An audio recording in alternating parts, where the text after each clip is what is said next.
Hi everyone, Becky Lang with Palmer House Properties here. Today's topic is homeowners insurance and do I need it? So homeowners insurance provides coverage to repair or rebuild your home after events like fire, smoke, theft, vandalism, a falling tree, or damage caused by weather such as lightning, wind, or hail. Most standard homeowners insurance policies also cover furniture, clothing, and other possessions. In addition, they cover medical expenses and legal fees if people other than you, your family, or anyone else not living in your home is injured on your property. The same guidelines generally apply to renters insurance, as well as policies for condo and mobile homeowners. Most standard policies will also provide coverage for outbuildings on your property, such as a garage, barn, or shed, along with outdoor grills or fireplaces, walls, and fences. A swimming pool or other recreational equipment may also be included, but higher risk items such as these may require additional coverage. Additional items that may not be included in a standard policy are artwork, jewelry, or other collectibles that are worth more than standard coverage allowances. This is one reason it's important to read and understand the limits of any policy you're considering and purchase additional coverage when necessary. Depending on your occupation, interests, and circumstances, you may want to consider optional coverage for home office, specialized equipment or musical instruments, or high-end audio, video, or computer systems. Identity theft, or data loss coverage is also an option.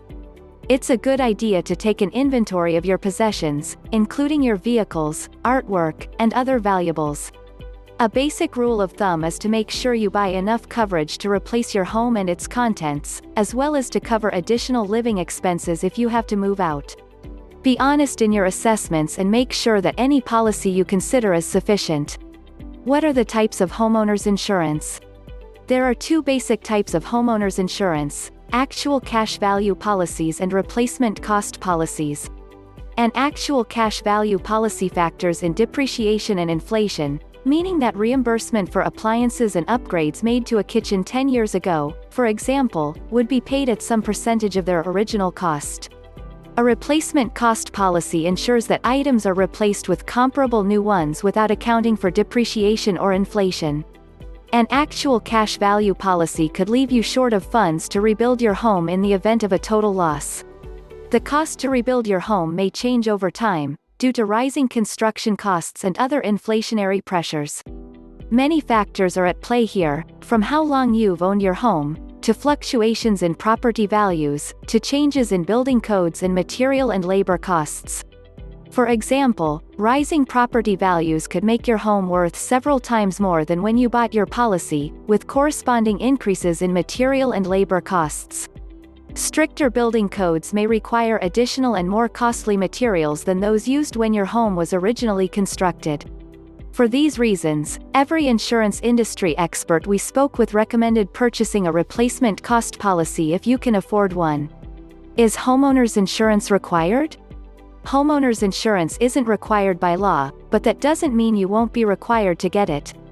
If you plan on financing your home, your lender is most likely going to require homeowners insurance to protect their investment. In addition, condominium associations or private communities typically require home insurance. That said, even if your home is paid off or you paid cash for it, home insurance coverage is a good idea. Most homeowners can't afford to rebuild or make substantial repairs if their home is heavily damaged or destroyed. Even if you have the funds, a homeowner's insurance policy costs a lot less than rebuilding out of pocket.